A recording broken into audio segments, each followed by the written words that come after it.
Hey everyone, welcome to the Self-Awareness Journey podcast. I'm Melissa Albers. And I'm JJ Parker. This podcast is for seekers of happiness and joy, seekers of a centered approach to success in life, seekers of their true, authentic selves.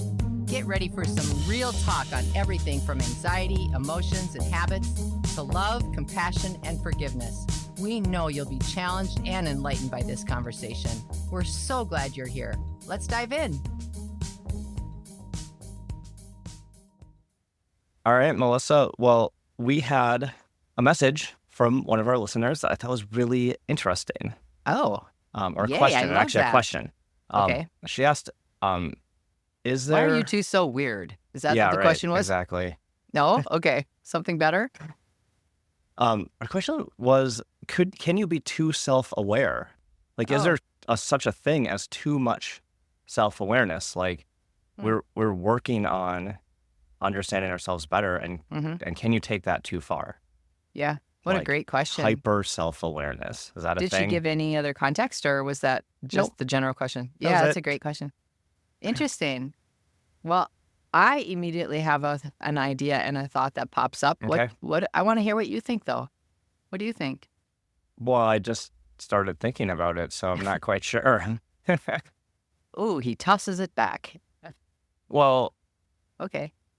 so it's a good question, because to me, self-awareness is just understanding and being more in touch with the things that your body is telling you, and Yeah. and your brain is telling you, and being just generally more sensitive to the things inside and outside of you. Mm-hmm. So can Yeah, you be real that? time. Can you be that too much? I'm not sure. Yeah. Now, can you work on self-development too much? Probably. Oh, okay. That's an interesting way that you phrase that. Because if you're, because you and I always Yeah. say, like, we're self-development junkies. Yeah. And, like, I know that if I get a little, knocked off center, or a little sideways, what do? I go, like, grab Learn something. go grab the latest mental health du jour book and read it, like it's going to help me. Let's go learn right? something. Or I I go gotta back, get out of these feelings. or I do go back to, like, one of my, like, fundamental books about how I see the universe. Like, go read it, or you know what I mean. Yeah, So yeah, I do I do know definitely what you mean. like, and that's kind of being, like, maybe, like, in my head a little bit too much. Like, the default thing I do if I get knocked off center is I go, right, like you said, try to learn more stuff, or try to think my way out of it more. And that's Right. probably not, and that's maybe what this listener is kind of getting. That's Yeah, what I read. alluding to. Yeah. Okay. What do you Yeah. think? Yeah.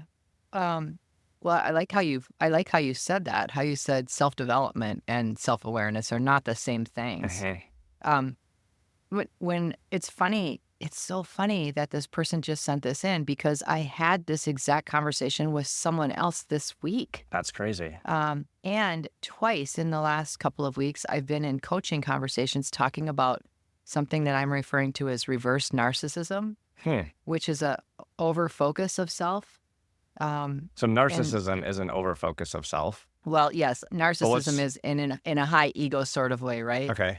And what's the reverse of that, or the opposite of that? When you are so well intended that you sort of think everything is about you, in a like, oh, I have something to do with this, I need to fix this, or that this whole situation, somebody got knocked off center and they're looking at me like I did it. So there's a over focus of self, but in a negative manner, not to bolster your self-esteem, but rather keep it down real low.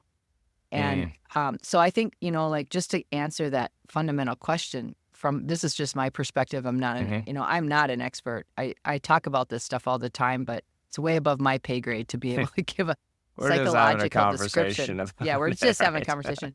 But from my perspective, when we say we're self-aware, going right back to the self-awareness journey at the beginning, when you and I were really creating all of our coaching, the coaching modules and the videos around all of this, we did a course on what is self-awareness. It's the very first course that's on the website. I think it's like we did like a 30-minute conversation, and it's still there and it's free. And remember, we talked about self-awareness is when you are aware real time of how you are thinking, how you are feeling, your physical body, your emotional, spiritual, and mental bodies, all 4 of those bodies having a really high awareness of them in real time. So how they're interplaying with each other, how one is informing the other, all of those create that in the moment self-awareness. Now, from my perspective and what I have seen and had conversations with people, what happens when they ask the question, am I being too self-aware? They are thinking too much. They think they have everything figured out. Theoretically, they understand everything and could get an A+ on a test.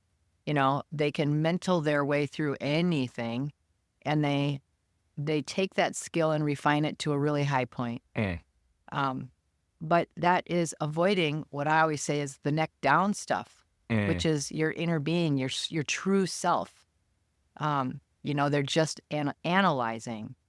So I think when someone thinks that they're, quote, too self-aware or they're questioning if they are, I'm guessing that it is an over approach on the analytical mental body.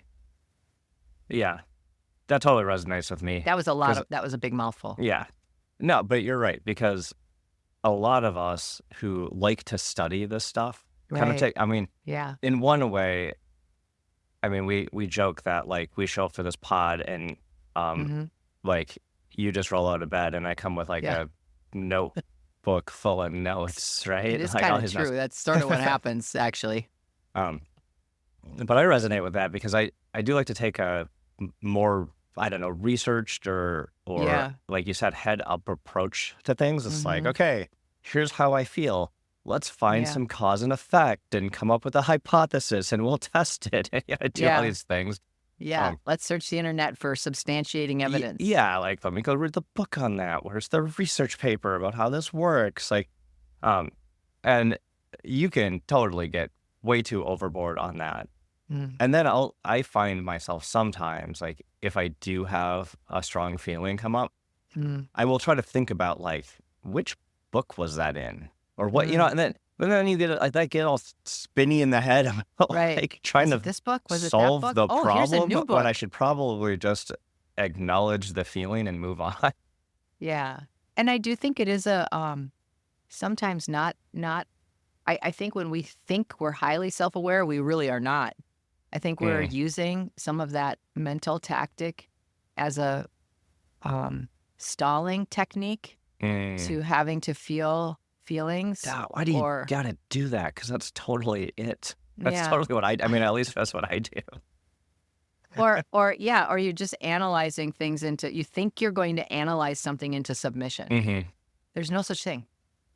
There's just no such thing. But it is a really common thing that we do. Let's prove that. I'll create a... Could you? That'd be great. I'll create a test and a control, and it's going to be great. Well, it is, it's always so much easier to see everybody else's picture when you're not standing in their frame. When you're standing in your own frame, it's nearly impossible sometimes to really see, how you might be trying to work your way out of a strong feeling or a curiosity or a judgment. And it's funny because like even I was talking with somebody about therapy, like being in a program, in a treatment program, how there is a pretty scripted way of going through a program, any kind of therapy program. It's like step A, you do this, step B, you do this. If you get to step Z, you graduate. And then how many people end up going back into these kinds of programs because it doesn't stick that first time, right? That's so common. There's very rarely when you talk to people that go into like treatment programs in which one time they're one and done. I believe part of the reason for that is because when we're going through something for the first time, we're working really hard to learn it. Not just, you can't, I think it's very difficult to learn something and experience something at the same time. So you're saying the second rep is maybe where the change happens. The first rep. Subsequent reps. Yeah. I think the first one is And I think people are very Oh, well intended. I can feel that all the time when I do new things. Yeah, It's like the first time I do something, it's just I'm right. barely hanging on. The second Exactly. time's a little better, third time's a little better, and then you can start actually Yeah. putting things into practice. Yeah. That's the Yeah. definition of the word practice. Yeah, exactly. But we don't give ourselves that kind of grace when it comes to emotion. Well, isn't that funny? Like, to me, life is practice, Hmm. but we don't really take it like that, do we? No, because we add judgment on it. Hmm. We don't add curiosity onto it. We don't add objectivity onto it. We Mm-hmm. add judgment. It's Mm-hmm. like, I'm going to practice this. It's okay for me to practice. It's okay for me to get better as long as I do it in 30 days, or as long as I do it faster than he did, or as long as I do it with better outcomes than most, Yeah. or I surprise myself at how quick I am. Hmm. We just do stuff like that. What like go back to this, what did you call it? Reverse narcissism, like Yeah. the opposite of narcissism. Yeah. Um, let's like dive back into that a little bit because that's like I've never really heard or considered that. Yeah. And what you were trying to explain was if you're a narcissist, you're very self-focused in a Yeah. way that Hmm. bolsters, whatever, your ego, Ego. your Hmm. social standing. Like you just try Hmm. to make the universe revolve around you. Right. I know we're not using the proper terms, but we're just going with it Now, because the I'm, yeah, opposite of that is that you're trying to like diffuse you all take, things around you. You're trying to like push that all away from you. Is that yeah, right? you take everything overly personally. You take more responsibility in situations than you're meant to. You, um, if something fails, you feel such guilt and shame, even if it was a team effort. Yeah, and Um, that's like beyond humility, right? yes. Like, Yeah, because yeah, like exactly. if you're kind of humble about things, you don't want to take credit for them, and you try to support others, but you're Right. saying you can take humbleness Yeah, to an to an extreme. extreme. Right. I see leaders I see leaders do this. I see leaders that are particularly strong in their level of assertiveness or their ego self. Hmm. Um, and if they are lacking self-awareness, you will see this reverse narcissism oftentimes in situations where if they're new in leadership and a team doesn't hit a metric Hmm. or um, some goals aren't well established or well defined, and so they're all over the place and there's not a good result. That leader will just flog themselves, maybe privately, not necessarily outwardly. Outwardly, they probably would act more like the warrior stance, Hmm. like, we got this, I got this, here's all the reasons why. But we're not talking about that. What we're talking about is how they're processing on the inside. And that inside is, oh my God, I failed. I'm a terrible leader. How come I can't? What should I be doing? Like, how are we going to change this? I can't figure out how to solve this. And they just take the weight of the world on their own shoulders, even though it's not their responsibility to take the entire world on their shoulders. Yeah. Not being able to separate where their responsibilities start and stop because they just take everything as though it's their responsibility. And so what results, though, is this is what's interesting is what results is anger, frustration, shortness, because there's so much internal dialogue going on around how they're not doing something well that when they translate it out, they're angry and they have this sort of harshness about them. I've seen it many, many times. Interesting. Yeah, I just did a quick search, and like a quick idea would be the opposite of narcissism is altruism or humility. So altruism would be a focus on the well-being of others. So it'd be like a selflessness thing. Yeah. Like to help others without seeking personal gain. So like a Yeah. narcissist might help others, but for personal gain or attention. Yeah. Whereas the Yeah. opposite, they would like not want an altruistic person. And then humility, a modest view of one's own importance. Yeah. And I think there Yeah, is well where said. if you're pushing that, yeah, thanks internet. I didn't say that. Someone else said that. But that's a really great frame for humility. I always Yeah. kind of thought humility was like, someone who just, again, like doesn't seek attention or want the credit. Yeah. But in its extreme, You're right. if you're Right. constantly pushing down You're constantly your focusing own, on yourself. yeah, your own view of your own importance, Yeah. that would have really big effects on, like you Yeah. said, your self-worth. Like, So Yeah. even if you take that and you talk about the fundamental beginning question that we had, which is, can you be too self-aware? This is what happens. This is where people get stuck, is that they just get in their heads, just thinking about themselves and how they are. Am I doing this? Am I doing that? Do I understand how to be? Do I understand? And it's all analyzing. It's just all analyzing. And it's a painful place to sit. Okay. Because if you read the book and you've read the book a number of times, you feel like you know it.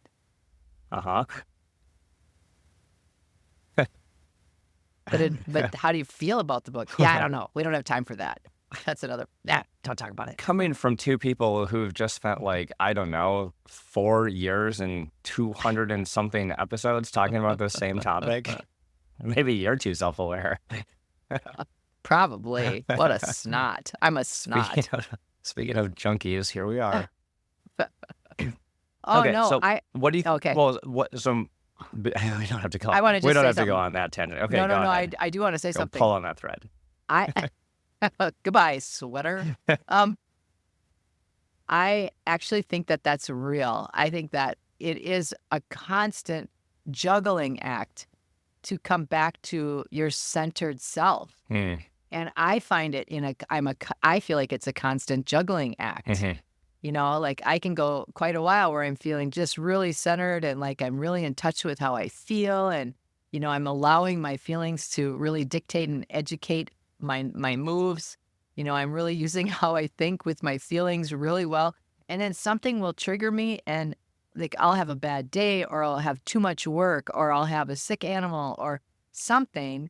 And it just spins me off. And the amount of time it takes me to get back to my centered self, then I start getting real mad at myself because I think I should know better, Yeah. But I think that's just being human. Well, that's the practice part, and Yeah. we always have to practice. It's never Yes. mastered. We're never done. Yeah. Yeah. We're never done. Okay, That's so if we're feeling like this, true. what are some things we can do?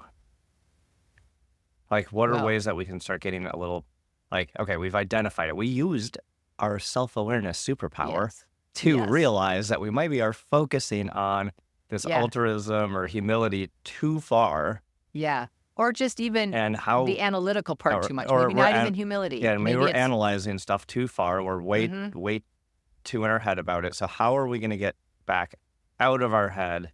Yeah. The self-awareness journey has a roadmap, right? Which we talk about all the time. On the left side is who you really are, yourself, when you're in your centered space.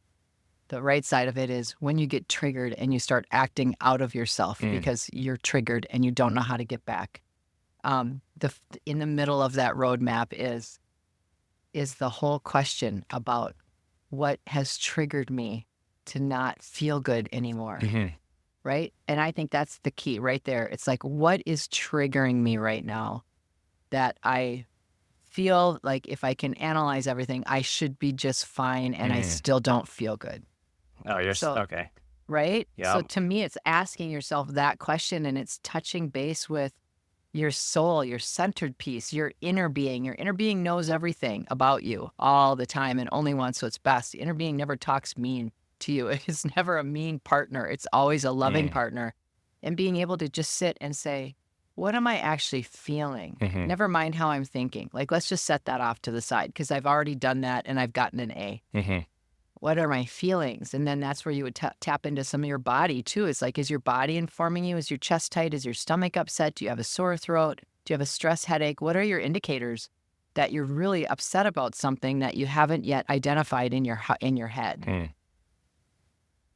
That's what I would recommend is just stopping everything and just saying, how am I actually feeling right now? That's a question I would ask. Yeah. That's good advice. I said that. You go. I've done all that work and I got an A. You know, the first thing I thought, What? I could have got A plus though. And Or there it is. yeah. All right, Or like, they oh, should make come that on. class shorter. They should make that class shorter. I Could've could just get an A if the class was half the size. Could have just taken that one pass fail and done it faster. Well, the other thing I was thinking was for me, Yeah. what I thought I should maybe do is take a self-awareness or like a self-help research break. Oh, that's really a good idea. Just say, hey, for the Oh, next that's couple such of a good weeks, idea.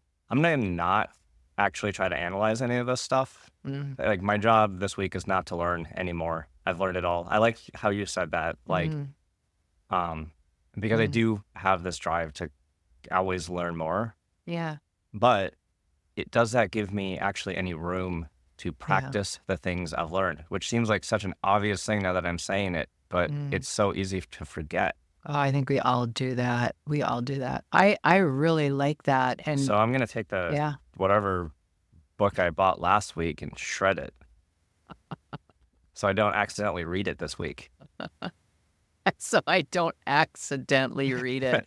I know I've been on a tear too. I read 5 books in 4 weeks, Oh, and one of them was jeez. like 700 pages. Like, oh my gosh. Step away from the pages. It's okay. But for me, I think that's what I'm going to try to do.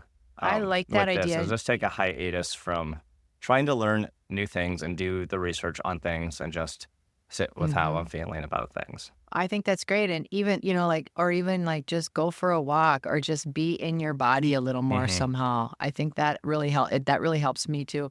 Honestly, sometimes when I am like having a really stressful, like I've been pounding the phones and, I've just had one meeting after the next, I literally will sometimes go stand outside and just like look at the trees, and it makes me feel better. It's just like an emotional break. Well, there's tons of research that says standing in the woods is Yeah, I know. like Yeah. the best We've done a mental pod health on- reset.